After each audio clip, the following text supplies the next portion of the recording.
안녕하세요. 방문해주신 모든 분들 감사합니다. 바로 사연 시작해보겠습니다. 제 시어머니는 집안일도 완벽하고 온화하고 예의 바릅니다. 누구나 꿈꾸는 좋은 아내이자 어머니입니다. 그런 시어머니를 시아버지도 남편도 좋아하고 항상 자랑을 하시곤 했어요. 근데 그 시어머니의 모습은 겉모습이에요. 실제로는 뒤에서 이웃에게 시아버지를 흉보고 다닙니다. 요리나 청소는 가족들의 눈을 피해 사람을 쓰거나 며느리인 저를 시키세요. 나중에 남편이나 시아버지에게는 자기가 했다고 합니다. 그리고 시아버지 앞에서는 사랑하는 척합니다. 나는 다시 태어나도 당신과 살 거야. 이렇게 말합니다. 이런 다중인격 같은 성격의 시어머니이기 때문에 며느리인 저에게 청소나 빨래 심부름 시키는데 거리낌이 없습니다. 설거지는 쌓아놓지 말고 바로바로 해야지. 유리창은 안 닦니? 여기 창문 틈새도 자주 청소해줘야 해. 저희 집에 오시면 인사 하나 없이 잔소리부터 합니다. 이 외에도 저를 다양하게 괴롭힙니다. 저 먹으라고 주신 음식이 상했을 때도 있었습니다. 남편에게 제가 몇 번이나 괴롭힘을 당하는 것 같다고 말해도 시어머니를 절대적으로 믿고 있습니다. 에이, 우리 엄마가 그런다고? 혹시 꿈꾼 거 아냐? 우리 엄마는 절대 그럴 리가 없어. 아무리 말해도 제 말은 믿어주지 않습니다. 그러다 최근에 시어머니의 비밀을 알게 됐습니다. 시어머니께서 남편에게 이런 말을 했습니다. 앞집 아줌마, 접어지는 스마트폰으로 바꿨던데 나도 바꿔줘. 남편은 시어머니가 갖고 싶다고 하면 무리해서라도 사줍니다. 근데 결혼 전에는 안 그랬는데 결혼하고 나서부터 저럽니다. 아이가 태어나도 달라지는 게 없었어요. 오히려 시어머니에게 너무 많은 돈을 쓰니 아이들에게 크리스마스나 생일 선물 사줄 때는 궁색합니다. 어떨 때는 은근슬쩍 선물 없이 넘어가려는 경우도 있고요. 그때마다 남편한테 말합니다. 당신이 어머님한테 선물 사드리거나 효도하는 것은 상관없는데 근데 나나 애들도 좀 생각하면서 했으면 좋겠어. 하고 몇 번이나 부탁했습니다. 그때마다 남편은 알겠어. 미안해. 라고 반성하는 척은 하지만 몇 달 후면 다시 돌아가더라고요. 명품 가방이나 값비싼 것이 필요하다거나 사달라고 하면 저희 가족 생활비도 넉넉하지 않기 때문에 많이 부담스럽습니다. 그래서 이번에 스마트폰을 갖고 싶다고 말하셔서 저는 미리 말했습니다. 어머님께 폰 사드릴 생각이면 당신 용돈으로 해결해. 미안한데 얼마 안 되는 용돈으로 뭘 할 수 있겠어. 그냥 할부로 사드리자. 결국 남편은 어머님이 원하시는 폰을 사줬습니다. 원래 사용하시던 폰이 오래된 폰이라 최신 폰으로 바뀌니 처음부터 다시 배워야 했습니다. 그래서 재택근무를 하고 있는 저에게 폰 사용법 알려달라고 매일 집으로 오시게 됩니다. 시어머니는 전화 걸고 받기, 인터넷 사용하기, 어플 다운받는 방법 등등 하나부터 10까지 다 저한테 물었습니다. 저는 재택근무 중이라도 해야 할 일이 있기에 다 끝내고 알려드리려고 했습니다. 어머님, 저 일해야 하니까 혼자서 이것저것 한번 해보세요. 넌 내가 귀찮니? 내가 혼자서 할 수 있을 것 같으면 너한테 뭐하러 물어보니? 그리고 뭐 큰일 한다고 나부터 알려주고 난 다음에 일해도 되잖아. 됐다. 치사하고 더러워서 안 배울란다. 화를 내시며 돌아가셨습니다. 그날 저녁에 남편이 퇴근하는 순간 저에게 말했습니다. 당신, 엄마가 폰 사용법 알려달랬는데 귀찮다고 혼자 알아서 해라고 했어? 남편은 저를 일방적으로 몰아붙였습니다. 저는 남편에게 진실을 말했지만 제 말은 듣는 척도 안 합니다. 제 말을 믿어주는 건 아이들 뿐이네요. 그리고 며칠 뒤 시어머니는 또 집에 찾아오셨습니다. 온 이유는 변함없이 폰 사용법 물어보려 온 것이었고 구글 계정 로그인 하는 방법, SNS 보는 방법, 어플 쓰는 방법 등등을 물었습니다. 시어머니를 쫓아내고 싶었지만 또 남편과 시어머니랑 싸우고 싶지 않아서 알려드리면 다시 돌아가시는 것을 조건으로 해서 알려드렸습니다. 아들이 언제 내 말 안 듣는 거 봤니? 너는 그냥 내가 해달라는 거 해주고 내 비위만 맞춰주면 돼. 듣기 싫은 소리를 늘어 놓으시는데 얼른 보내고 싶어서 알려달라는 거 서둘러 알려드렸습니다. 다 알려드렸더니 마지막으로 컴퓨터로 구글 계정에 로그인하는 것도 알려달라고 하셨습니다. 뭐 컴퓨터도 좀 배우고 싶으시다나. 아무튼 어려운 게 아니니 알려드렸는데 시어머니는 컴퓨터를 잘 다루지 못하시니 많이 서투셨습니다. 그래서 제 컴퓨터로 로그인하는 걸 연습할 수 있게 해드렸습니다. 어머님, 오늘 알려드린 것들 전부 메모해두세요. 안 그러면 또 까먹으세요. 그래, 알겠다. 나는 이제 일이 있어서 가볼게. 여우 같은 시어머니가 같습니다. 사용하시던 컴퓨터를 정리하려고 하니 시어머니 계정이 로그인한 채로 있었습니다. 저는 단순히 호기심이 생겨 메일함이나 이것저것 구경해 보려고 했는데 시어머니의 폰의 사진첩이 컴퓨터에 자동 업데이트되고 있었습니다. 사진첩에는 젊은 남자와 다정하게 찍은 사진도 있었고 그 남자와 호텔에서 찍은 사진도 있었습니다. 이 외에도 달력도 자동 업데이트되고 있었습니다. 시어머니는 달력을 그냥 일기장처럼 쓰고 있는 것 같았습니다. 오늘 데이트 재밌었다. 영화도 재밌었다. 오늘 마트에서 반찬 사서 내놨는데 그 바보는 아직도 내가 한 건 줄 알아. 아마도 제게 다시 배우려 온 게 외도하기 위해서인 것 같습니다. 그리고 전화번호부도 볼 수 있었는데 시아버지는 바보라고 저장해놨었고 저는 며느리라고 저장되었더군요. 남편에게 이런 것들을 보여주더라도 아마 제가 조작한 거라고 생각하고 절대 제 말은 안 믿을 겁니다. 그리고 시어머니 계정에 남편의 이름이 적힌 신용카드를 찍은 사진이 있었는데 아마도 남편이 필요할 때 쓰라고 준 걸 찍어둔 것 같았습니다. 그리고 저는 마마보이 남편에게 벗어나기 위해 이혼 준비를 하려고 재택근무를 시작한 거였습니다. 그래서 변호사도 구하고 작지만 새 거처도 구해 계약도 했습니다. 저는 마지막으로 이혼하기 전 시어머니에게 복수하기 위해 남편이 준 신용카드를 분실 신고했어요. 그랬더니 시어머니가 찾아오셨습니다. 이거 아들이 준 신용카드인데 갑자기 분실 신고로 사용 중지됐다네? 아들은 그런 적 없다고 하는데 그럼 네가 분실 신고한 거니? 저는 애들한테 자기 방에 들어가라고 하고 대답했습니다. 그거 남편이 안 가지고 있길래 잃어버린 줄 알고 제가 신고했어요. 카드사의 말에서 사용 내역 보니까 최근까지 사용했길래 당연히 분실한 줄 알았죠. 그리고 사용 금액이 1,000만 원이 넘던데요? 저는 시어머니에게 능청스럽게 말했습니다. 그리고 카드 이용 명세서를 보여드렸습니다. 그거는 아들이 필요하면 쓰라고 해서 쓴 거지. 그리고 너가 내는 것도 아니고 아들 통장에서 나가는 건데 1,000만 원이던 1억이던 네가 그거에 왜 관심을 가져? 오히려 저에게 화를 내셨습니다. 시어머니께서 조금이라도 반성하는 티라도 내셨으면 바람을 피시는 것만큼은 비밀로 해드리랬는데 저에게 역정을 내시는 걸 보고 지옥을 선물해 드리기로 했습니다. 저는 시어머니가 소중히 가지고 있던 스마트폰을 뺏었습니다. 그러자 시어머니는 안 뺏기려고 제 팔이나 얼굴을 마구 때리셨는데 이판사판으로 달려들었던 거라 아프지 않았습니다. 얼굴에서 피가 나는데도 웃고 있는 저에게 시어머니는 공포를 느끼셨는지 그 자리에 반쯤 울며 주저앉았습니다. 딱 그 타이밍에 남편이 퇴근해왔고 지옥에서 들릴 듯한 시어머니의 비명소리는 완전히 멈췄습니다. 아들, 쟤 봐봐 지금 미쳤어. 갑자기 내 폰을 뺏겠다고 막 밀치고 때리는데 지금 쟤 정신이 아니야. 시어머니가 눈물을 흘리며 말하는데 저는 웃음이 계속 났습니다. 남편은 시어머니의 말은 의심 같은 건 안 하고 그저 피 흘리며 웃고 있는 저를 자극하면 안 되겠다 싶었는지 부드럽게 말했습니다. 이게 다 뭐야? 그리고 너는 왜 웃고 있어? 너 지금 얼굴에 피 나는 거 알아? 일단 피부터 좀 닦아. 그리고 엄마 폰은 왜 뺏고 그래? 좋은 말 할 때 다시 돌려드려.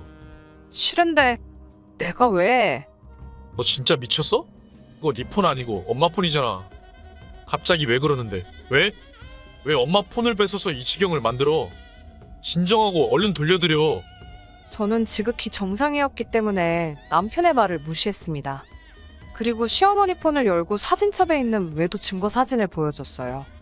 그냥 다정한 사진이 아니라 젊은 남자와 호텔에서 찍은 사진을 말이죠.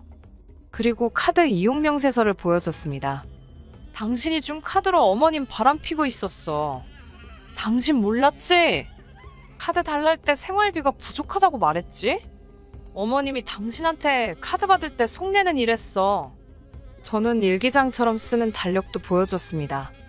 거기에는 이번에 남자친구 선물 사려고 아들한테 생활비 부족하다고 카드 좀 빌려달라니 넙죽 주네. 역시 피는 못 속이는구만. 바보에 비해 바보 아들이구만. 크크. 저는 바람 피우는 사실이 적힌 것들과 남편을 바보 취급하고 있는 것들을 모두 보여줬습니다. 처음에는 남편은 시어머니가 바람난 사실과 자신을 바보 취급하는 걸 받아들이지 못했습니다. 이거 진짜 엄마가 쓴 거 맞아? 우리 엄마가 이럴 리가 없는데. 남편은 폰에 적힌 일기들을 계속해서 여러 번 읽어보더니 모든 상황을 이해한 듯 했습니다. 진짜네, 진짜. 어떻게 엄마가 우리한테 이럴 수가 있어? 아빠는 이 사실 모르지. 이거 그냥 넘어갈 수 없어. 아빠한테도 말할 거야. 그리고 엄마 속마음이 그런 거라면 앞으로 우리 집에 찾아오지 마. 내가 다 용서를 빌게. 제발 아빠한테는 말하지 마. 제발 부탁이야. 내가 잠깐 미쳐서 헛소리 쓴 거고 그건 내 진심이 아니야. 내 말 믿어줘. 집사람이 엄마가 괴롭힌데도 지금까지 엄마를 믿었는데 엄마는 나를 속였어. 카드 당장 내놓고 더 이상 나한테 바라지 마. 엄마 때문에 집사람이 얼마나 마음 고생했을지 짐작이 나가. 여보, 내가 미안해. 나는 당신이 거짓말하는 줄 알았어. 앞으로는 의심하지 않을게. 이제 와서 미안해? 당신이 언제 내 말 들어줬어? 당신도 어머니한테 카드 준 거 그거 공범이야, 공범. 당신 때문에 어머니가 바람핀 거나 마찬가지야. 마치 당신이 피해자인 것처럼 말하는데 어이없으니까 그 입 좀 닫아줄래? 그리고 이거 이혼 신고서인데 미안하면 여기에 사인하고 양육비나 제때제때 줘. 이제 나는 이 집에서 안 살 거니까. 갑자기 이혼이라니? 나도 피해자이거든. 나도 이제야 알았다고. 내가 뭘 잘못해서 그러는데. 피해자는 나랑 애들이지. 남편 자격도 없는 당신인 줄 알아? 더 이상 말하기 싫으니까 할 말 있으면 변호사 통해서 해. 그랬더니 제가 진짜 이혼하려는 걸 이해하고 그 후로는 아무 말도 하지 않았습니다. 저는 애들을 데리고 미리 구해놨던 집으로 갔습니다. 그리고 집에 가는 길에 얼굴에 타박상으로 피가 나는 거지만 혹시나 싶어 병원에서 진단서도 끊었습니다. 집에 와보니 흥분한 나머지 저도 모르게 시어머니 폰을 들고 왔더라고요. 그래서 훗날 시아버지가 있는 시간에 시댁에 돌려주러 갔습니다. 그리고 시아버지를 만난 김에 이것저것 알려드렸는데 이미 사태 파악은 다 하셨더라고요. 그동안 마음 고생 많았지? 나라도 눈치가 빨랐어야 했는데 너 혼자 소갈이 했을 거 생각하니 정말 미안하다. 그리고 상간놈 전화번호가 필요했는데 정말 고마워. 나도 이렇게는 못 살겠어서 이혼하려고 한다. 며느리가 이혼하고 싶어 하는 거 충분히 이해하니까 도움이 필요하면 언제든지 말해. 시어머니도 계셨지만 저에겐 아무 말도 하지 않았습니다. 아마도 시아버지에게 엄청 혼나 조용히 있는 것 같았습니다. 그 후로 시아버지가 자신이 피해자라고 계속 주장하는 남편을 설득해 주신 것 같았습니다. 남편은 여러 번 저를 회유를 했지만 결국은 이혼에 합의했어요. 아들아, 너나 나나 피해자라고 하기에는 책임이 크다. 지금까지 마음고생했을 며느리 놔줘라. 정말 미안하다면 지금은 원하는 대로 해주는 게 맞아. 애들 아빠니까 언젠가는 다시 합칠 날이 오겠지. 이렇게 남편을 설득해 주셨습니다. 그리고 남편을 마지막으로 만난 날 나는 아직 당신을 사랑해. 애들 아빠이기도 하니까 나중에 다시 합치는 것도 생각해주면 좋겠어. 저는 절대 다시 합치지 않을 겁니다. 겨우 벗어난 지옥을 다시 들어가기 싫거든요. 그리고 맞은 것에 대해 폭행 신고를 하려다가 마지막 정으로 남편에게 치료비 받고 신고만큼은 참았습니다. 속마음을 말하자면 귀찮았던 게 이유이긴 하지만요. 크크. 그리고 시아버지도 시어머니와 이혼하셨습니다. 외도가 장기간이었고 이래저래 몰래 쓴 돈이 몇 천만 원 된다고 했습니다. 상간남과 시어머니에게 위자료를 받았는데 상간남은 위자료를 주고 잠적해버렸고 시어머니는 평생 주부로만 살다가 아르바이트하며 생계를 유지하고 있다네요. 아마도 상간남은 시어머니를 그저 직업으로만 생각했던 것 같습니다. 저는 새로운 거처에서 아이들과 평화롭게 잘 지내고 있습니다. 이 평화가 오래오래 유지되면 좋겠습니다. 오늘의 사연은 여기까지입니다. 시청해주셔서 감사합니다.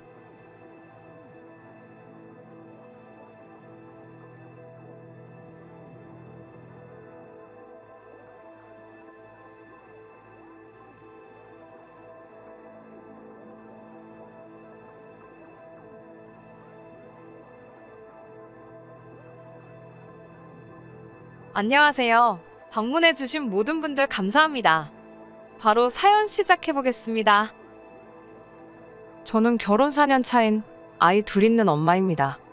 집에 그 어떤 사소한 일이라도 마누라보다 지 엄마한테 전화해서 시시콜콜 다 일러 바치는 남편 때문에 하루하루 그 스트레스 때문에 늙어갑니다.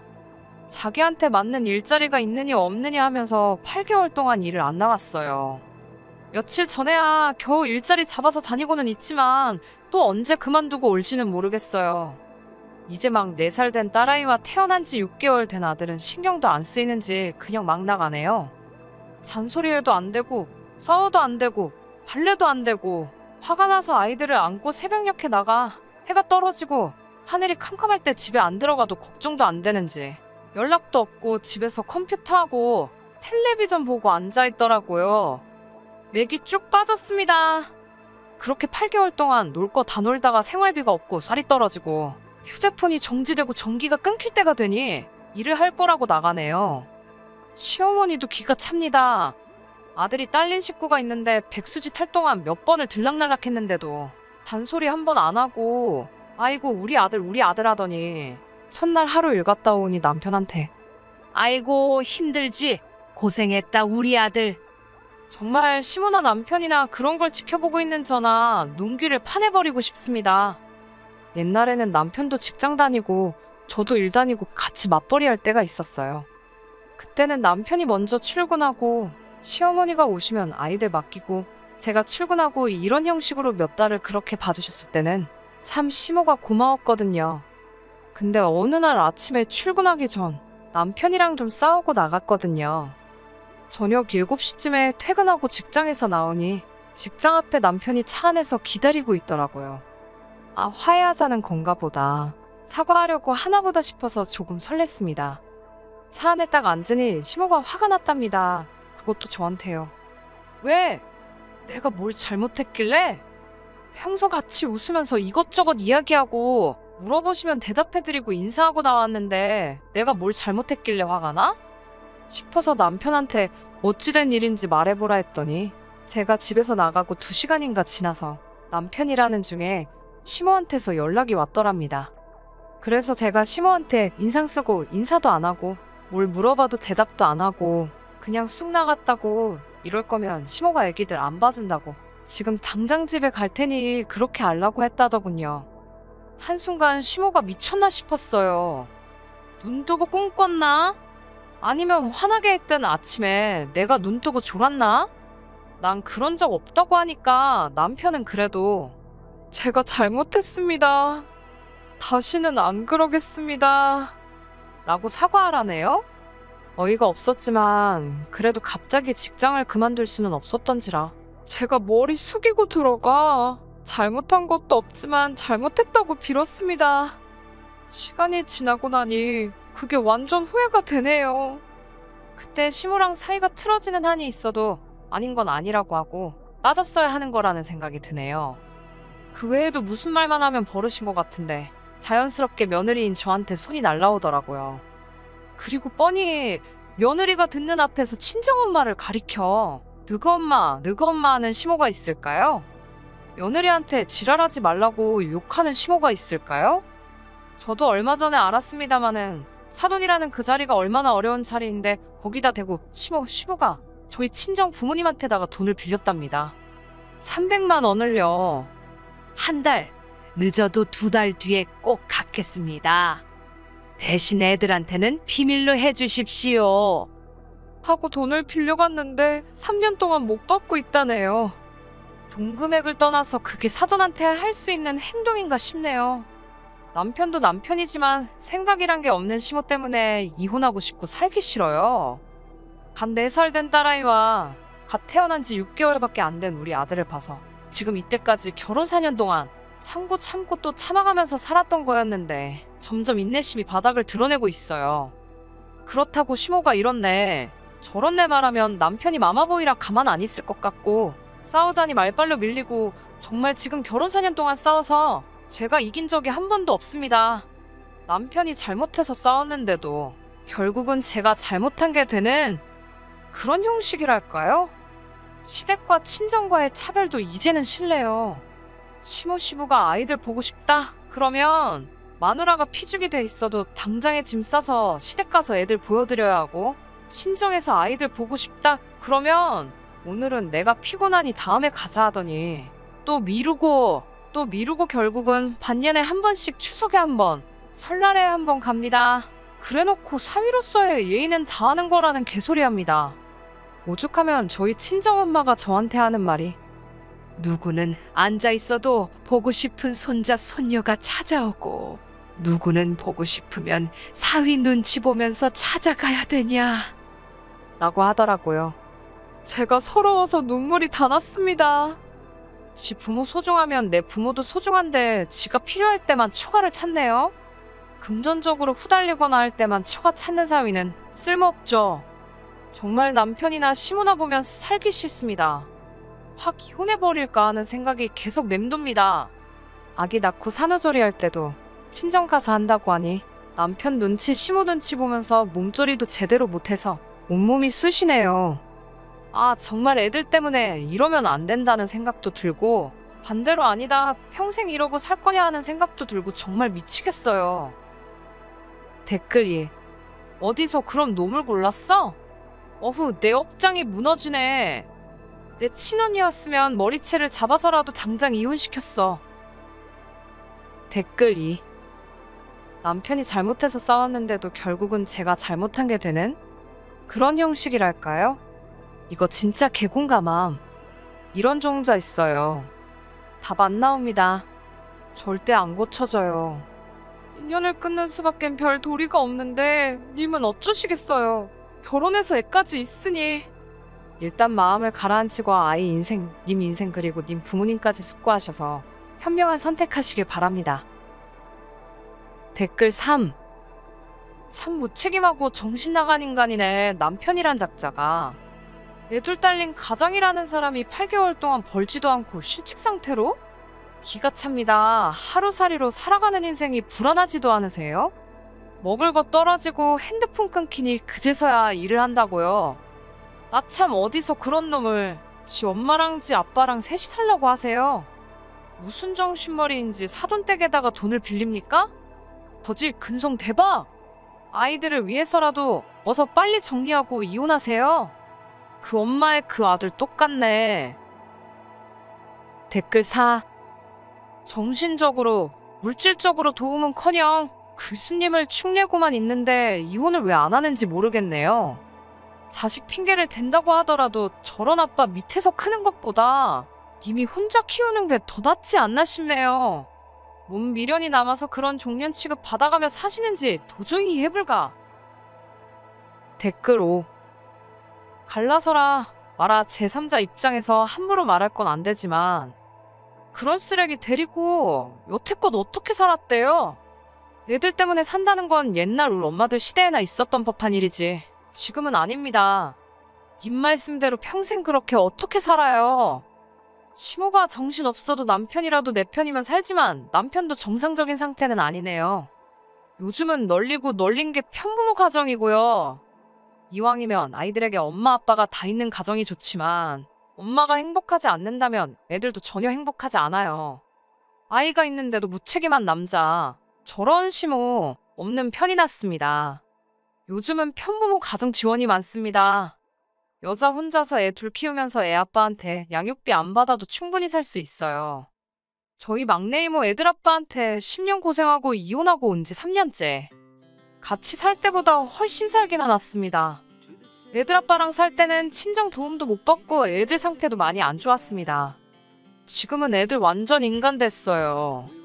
친정 도움이라는 게 꼭 경제적 도움이 아니라도 심적으로 살아가는데 도움이 많이 됩니다. 남편이 일을 그렇게 나가지 않아서 경제적 어려움이 있는 것도 이혼 사유고요. 직장 그런 식으로 다니는 것도 이혼 사유 됩니다. 배우자가 본인의 직계존속을 부당하게 대우하는 것, 배우자의 직계존속으로부터 부당한 대우를 받는 것, 모두 이혼 사유가 됩니다.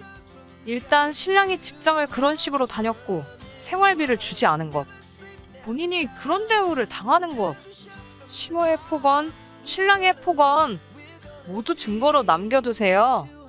아직 살아가실 날이 더 많잖아요. 남편과 시모가 바뀌지 않을 것 같으면 결단을 내리셔야 될 것 같아요. 오늘의 사연은 여기까지입니다. 시청해주셔서 감사합니다.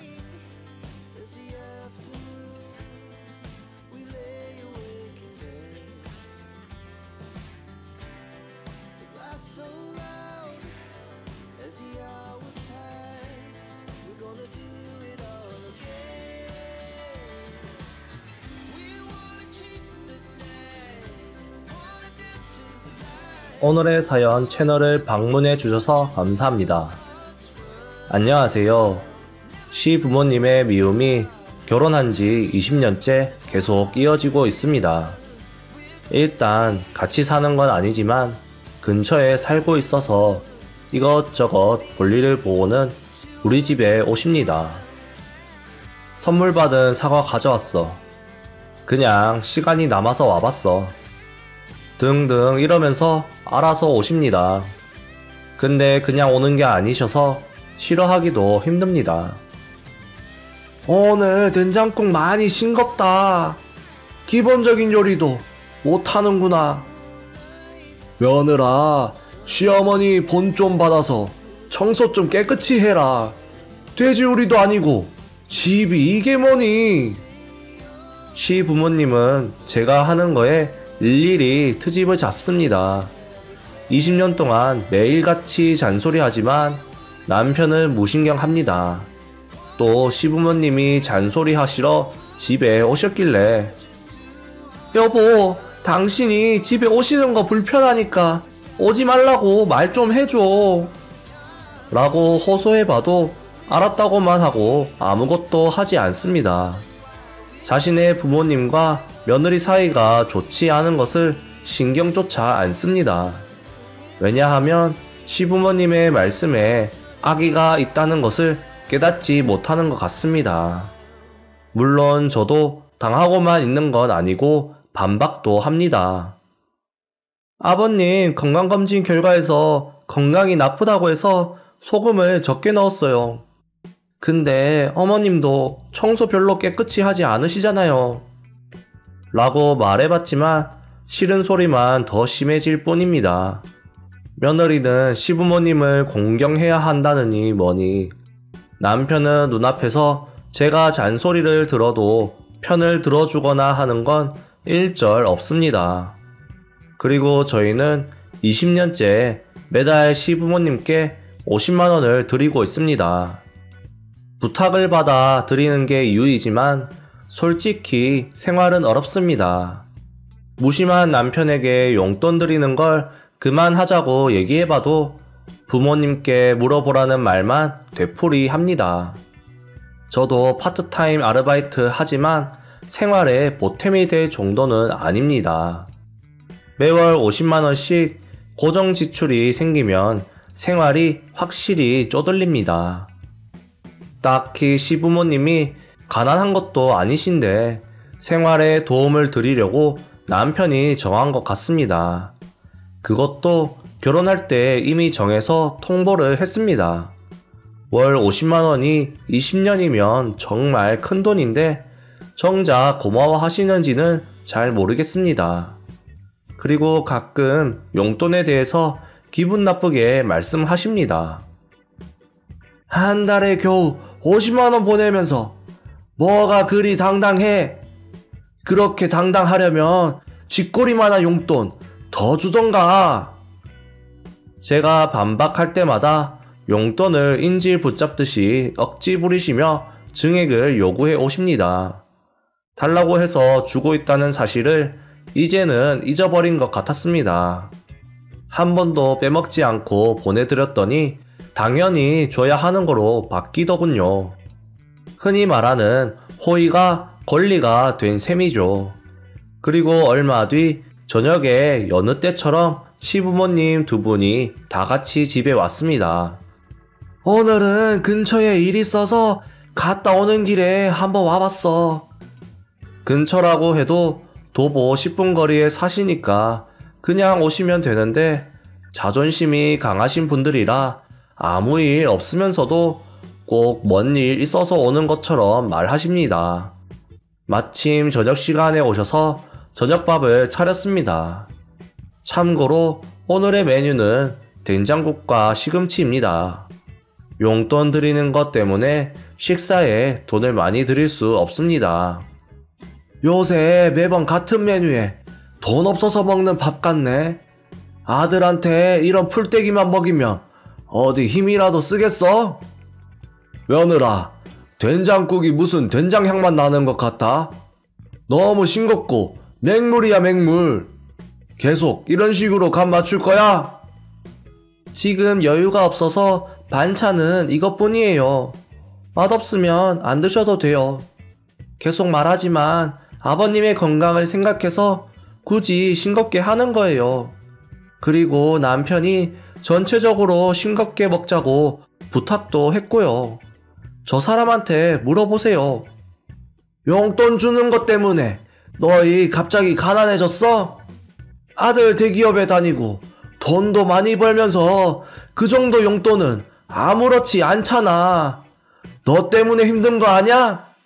그러고 보니 저번 달에 명품 가방 있는 것 같은데. 그런데 돈 쓰니까 풀떼기만 잔뜩이지. 쇠가 빠지게 돈 벌어오면 뭐해? 허튼데 다 쓰는데. 아들 생각하니 눈물이 다 난다. 그 가방은 10년 전에 산 거고 예전부터 있던 거예요. 정말 눈치는 개나 줘버리고 하나부터 10까지 하나도 마음에 안 드네. 용돈 주는 게 힘들어? 어려워? 우리는 150만 원 정도 받아야 하는 걸 참고 있는 거야. 눈치가 이렇게나 없나?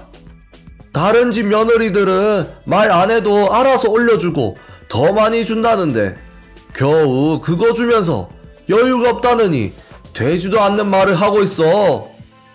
그거 보태서 나아질 것 같으면 그 돈 없어도 아무 상관없으니 너희들 그냥 써라. 알겠습니다. 그럼 이제 그만 보내겠습니다. 얼마 안 되는 용돈이라 안 드려도 티도 안 날 테고 저도 욕 안 들어도 되고 어머님 아버님도 화낼 일 안 생기시는데 제가 눈치가 없어서 계속 드렸던 것 같네요. 굳이 안 받으셔도 되는지 정말 몰랐습니다. 이제부터는 안 그러겠습니다. 다음 달부터는 남편 고기 반찬도 좀 해먹일게요. 풀떼기 좀 다 치워버리고 고기 반찬 좀 해. 네, 식사 다 하셨으면 치울게요. 언제쯤 가실 거예요? 이제 갈란다. 다음에 또 오마. 허튼데 돈 쓰지 말고 좀 아껴 써. 다음에 왔을 때는 고기도 좀 내놓거라. 그리고 시부모님은 돌아갔습니다. 용돈 드리는 걸 멈출 수 있었기 때문에 다음 달부터 고정 지출이 줄어듭니다. 노후 대비가 부실했는데 이제 좀 안심이 되는 것 같습니다. 그로부터 몇 달이 지나서 또 일이 생겼습니다. 며느라, 왜 돈을 안 붙이는 거야? 벌써 석 달이나 안 보냈던데. 그것 때문에 지금 생활이 힘들잖아. 시아버지가 전화를 거셔서 말씀하셨습니다. 아버님, 그게 무슨 말씀이세요? 지금 돈이 없으니까 빨리 돈 보내. 앞에 2달 까먹은 거 뭐라 안 할 테니 합쳐서 석 달치 붙이도록 해. 아버님, 얼마 안 됐는데 까먹으셨어요? 저번에 안 받으시겠다고 하셨잖아요. 내가 언제 그런 말 한 적 없는데 어디서 거짓말이야? 돈 주기 싫으니 이제 거짓말까지 해. 거짓말이 아니라 그때 녹음한 게 있으니 들어보세요. 지금부터 재생할 테니 들어주세요. 그러면서 저는 그때 녹음한 걸 들려드렸습니다. 맞죠? 저번에 말씀하신 거 이제 기억나세요? 두 분이 동의하셨잖아요.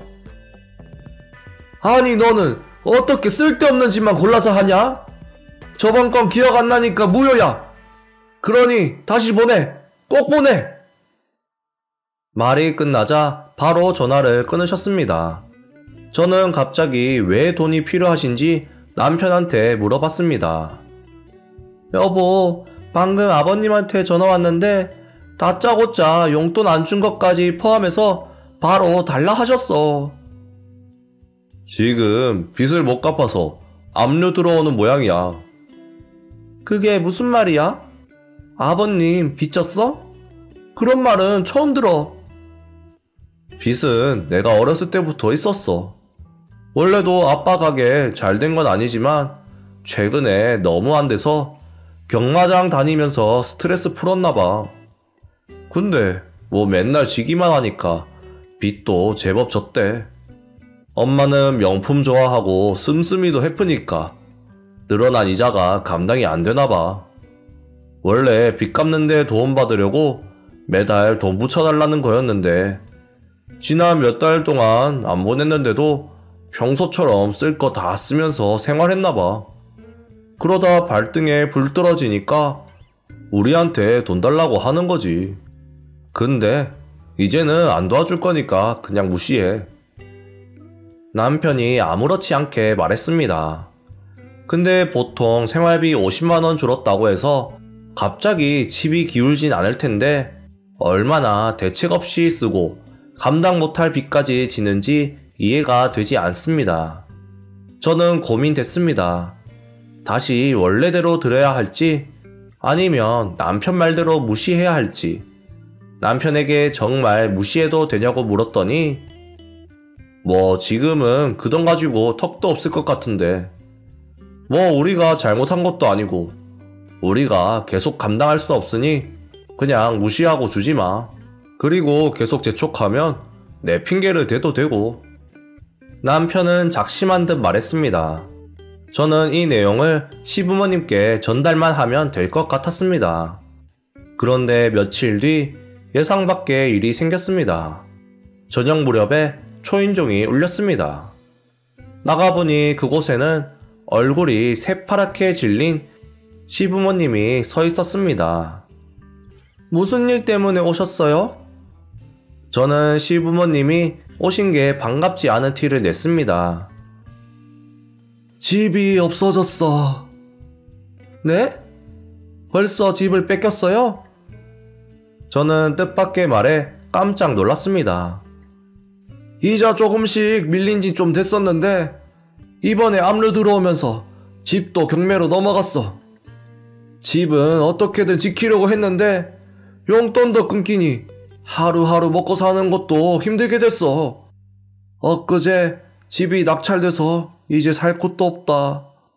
평소와 달리 진심으로 침울해하는 기색이셨습니다. 빚 무서운 줄 모르고 자존심만 세우다가 집까지 이르신 거죠. 사정은 알겠습니다. 근데 왜 저희한테 오셨어요? 우리랑 같이 살지 않을래? 왜요? 저는 단점뿐인 며느리인데요. 부모님과 함께 살게 해주며 고맙다고 해야지. 이래서 기본이 안 된 것들은 정신교육부터 해야 해. 효도하고 싶지 않다는 게 그게 말이나 돼? 평소의 모습을 되찾은 시아버지가 말했습니다.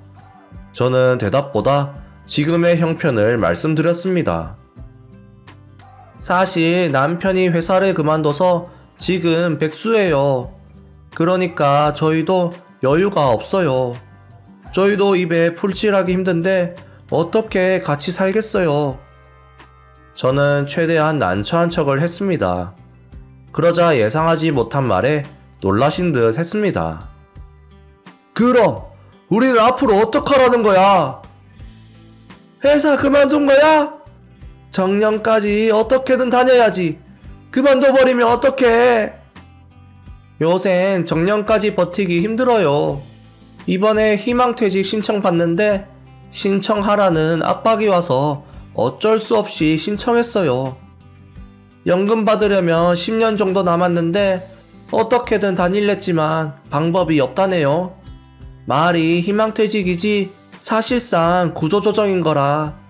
남편이 저번에 회사에서 크게 실수한 게 찍혀서 1순위로 나가야 하는 거죠. 그래서 앞으로 연금 받을 때까지 저희도 어떻게든 생활해야 해서 정말 함께 살 여유가 없어요. 하고 저는 웃음을 참으며 말했습니다. 자기 아들이 힘든 상황에 놓였다니까 더 이상 억지 부리지 않으셨습니다. 그러니 살 집도 직접 알아보셔야 해요. 그리고 당분간은 두 분 생활하시는 건 두 분이 알아서 하셔야 해요. 저희도 이제 도움 드릴 수 있는 게 없어요. 저는 할 말만 딱 하고 뒤돌아서 집으로 들어갔습니다. 시아버지는 뭔가 외쳤지만 잘 안 들려서 그냥 무시했습니다. 근데 사실은 남편이 회사에서 찍혀서 그만둔 게 아닙니다. 정말로 희망퇴직 모집이 있어서 신청했을 뿐이고 원래 하고자 하던 게 있어서 계획하에 그만둔 거죠. 그래서 남편은 지금 매우 바쁘게 살고 있습니다. 그리고 지금껏 남편이 정말 무심한 사람인 줄 알았는데 이번 일을 겪으면서 저 몰래 꽤 시부모님으로부터 저를 보호하려 한 것을 처음으로 알았습니다. 몇 달 뒤면 남편이 준비하는 사업에 맞춰 이사도 할 예정인데 이제 이사까지 가게 되면 더는 시부모님과 엮일 일은 없을 것 같습니다. 그때까지만 좀 더 참고 나중에 우리 가족만 생각하며 행복하게 살겠습니다. 오늘의 사연은 여기까지입니다. 시청해 주셔서 감사합니다.